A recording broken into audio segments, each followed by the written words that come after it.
नमस्कार। आज हम विल और एरियल ड्यूरेंट के बहुत ही मशहूर काम इतिहास के सबक के कुछ खास विचारों पर बात करने वाले हैं। तो चलिए एक बहुत ही गहरे सवाल से शुरुआत करते हैं।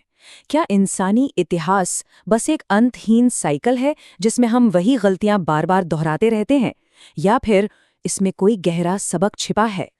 देखिए, ड्यूरेंस ने अपनी पूरी जिंदगी 50 साल अलग अलग सभ्यताओं को समझने में लगा दिए। तो ये कोई मामूली राय नहीं है, बल्कि मानव इतिहास का एक बहुत बड़ा विश्लेषण है। तो चलिए शुरू करते हैं।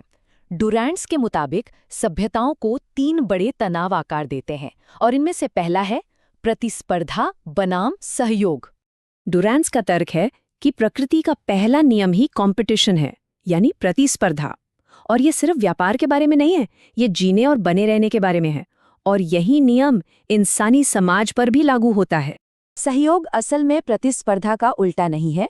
डुरैंस कहते हैं कि हम अपने समूह के अंदर सहयोग इसलिए करते हैं ताकि हमारा समूह दूसरे समूहों से बेहतर तरीके से मुकाबला कर सके।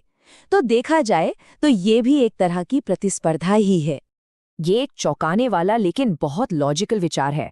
सोचिए, जब जंग छिड़ती है तो देश के अंदर का सहयोग अपने चरम पर होता है ना, क्योंकि बाहर की प्रतिस्पर्धा अब जीने मरने का सवाल बन जाती है। तब राष्ट्र एक होकर काम करते हैं, ठीक वैसे ही जैसे कोई अकेला इंसान जिंदा रहने के लिए करता है। और देखिए, अर्थव्यवस्था पर सरकार का कंट्रोल कोई आज की बात नहीं है। ये स्लाइड दिखाती है कि कैसे प्राचीन सुमेर से लेकर इनका साम्राज्य तक जब जब समाजों पर संकट आया है, उन्होंने अर्थव्यवस्था को कंट्रोल किया है। ये एक ऐसा पैटर्न है जो इतिहास में बार बार दोहराया गया है। चलिए अब दूसरे बड़े तनाव की ओर बढ़ते हैं। स्वतंत्रता और समानता के बीच की वो लड़ाई जो शायद कभी खत्म नहीं होगी। ड्यूरेंट का मानना है कि स्वतंत्रता और समानता ये दोनों एक दूसरे के कट्टर दुश्मन हैं। मतलब दोनों को एक साथ एक ही समय पर सबसे ऊंचे स्तर पर नहीं रखा जा सकता। तो जब स्वतंत्रता पर ज्यादा जोर दिया जाता है, तो जो हमारी नेचुरल असमानताएं हैं वो पैसा और ताकत को कुछ ही लोगों के हाथों में जमा कर देती हैं, और इससे एक ऐतिहासिक चक्र शुरू होता है। ये स्लाइड उसी चक्र को दिखाती है।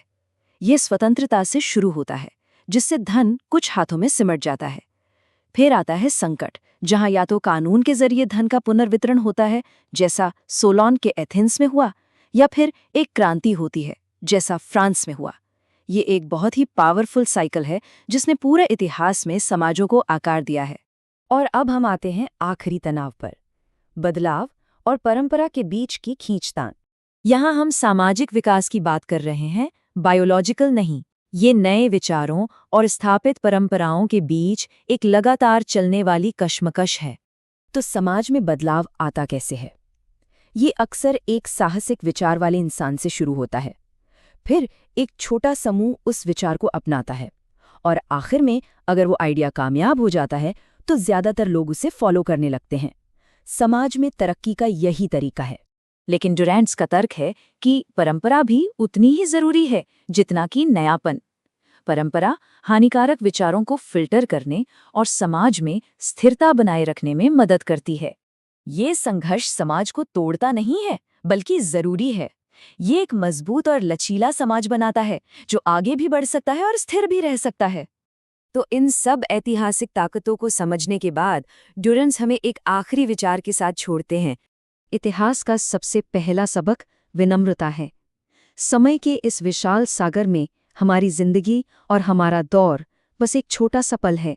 ये लाइन शायद ड्यूरेंट्स के पूरे काम का निचोड़ है।